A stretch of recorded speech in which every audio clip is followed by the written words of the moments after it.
When I say the word beauty, what are some of the things that might come to your mind? Maybe makeup, perfect hair, and definitely an hourglass body. You may also think of people like Zendaya or Kendall Jenner, but I'm certain no one thought of Adele, Rebel Wilson, or Lizzo. I am also confident that majority did not remember the inner beauty, the personality, and that would just explain a lot about how our society thinks nowadays. According to Google, the word beauty is a combination of qualities such as shape, color, or form that pleases the aesthetic senses, especially the sight. Sounds like a magnificent thing that could be easily fulfilled, but is that really how society views beauty nowadays? I believe not. Society standards and social media and their expectations are a lot more crucial than such simple definition. Society reformed the meaning of the word by enforcing a few standards that have to be met. Growing up, girls are told that in order to be beautiful, they have to have beautiful smile, perfect teeth, and a skinny body with curves in the right places. Boys are told that they have to be muscular, tall, with defined cheekbones. Many things influence these standards, starting from a simple toy to high platform job opportunities. Girls grow up with Barbie dolls. They start idolizing Barbie because of her perfect life, boyfriend, and obviously beautiful body. But how would ideal Barbie look in real life, though? Compared to the US average waist size, which is 35 inches, Barbie's was half of that. Since childhood, girls were influenced by societal beauty standards, even if it was a toy. What about Barbie's choice of skin tone? When it is Googled beautiful women, typically white females are the first to appear. They are normally considered superior even though all women share mutual features.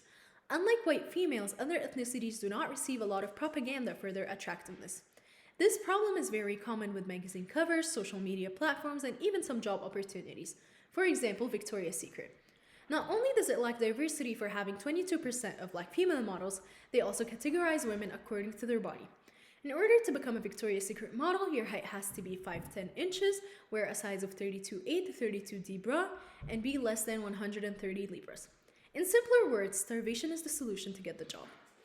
Social media like Facebook, Instagram, Twitter, Snapchat, and Visco also play a main role to enforce the beauty standards. The media glorifies influencers who have the big hips, big boobs, perfect thighs, no acne, no stretch marks, flat stomach, and a slim waist.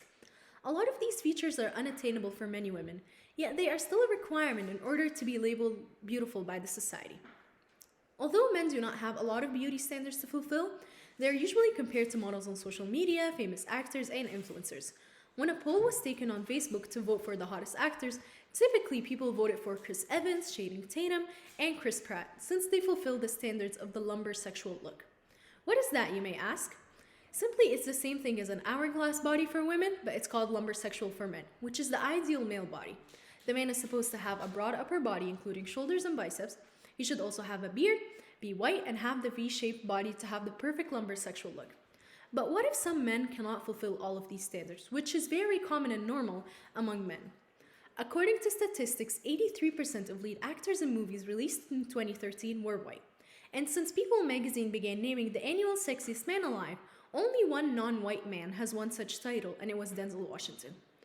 Due to society's selective acceptance, the lack of diversity in high-platform jobs seems to be endless. Girls are not the only ones who get indirectly influenced by Barbie dolls. Nowadays, boys' toys are promoting a lot of unrealistic body images among young children. According to statistics, more men and boys are seeking help for issues with weight and self-esteem. And children's toys are the ones to blame. It is unfair for children to be raised with unrealistic, toxic beauty standards.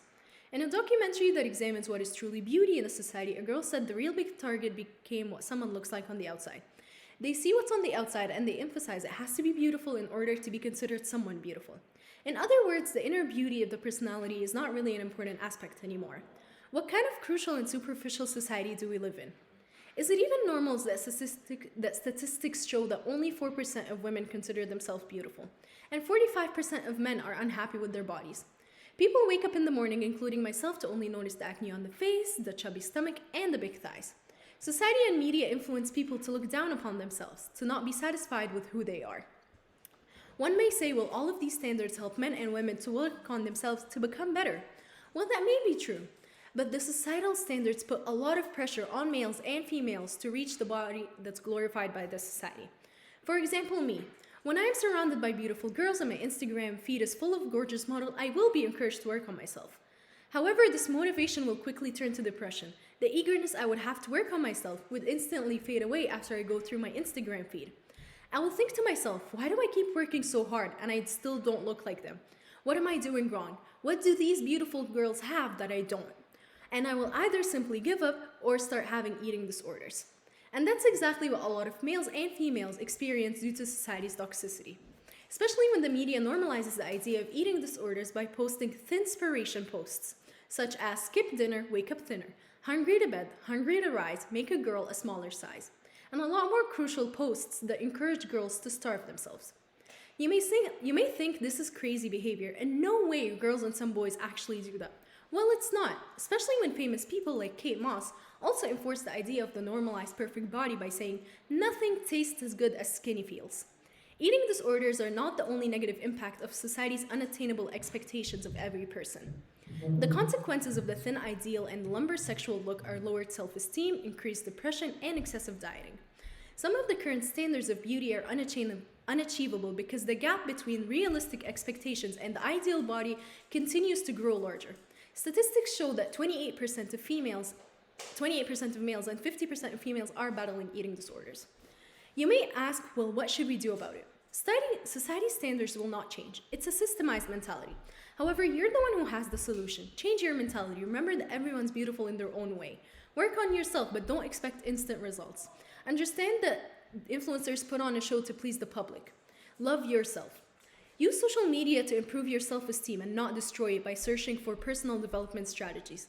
Use it for its main purpose, which is connection. Don't let society and media bully you into thinking you're not enough. Be who you want to be and not who the society wants you to be. At the end of the day, love your body because you only have one.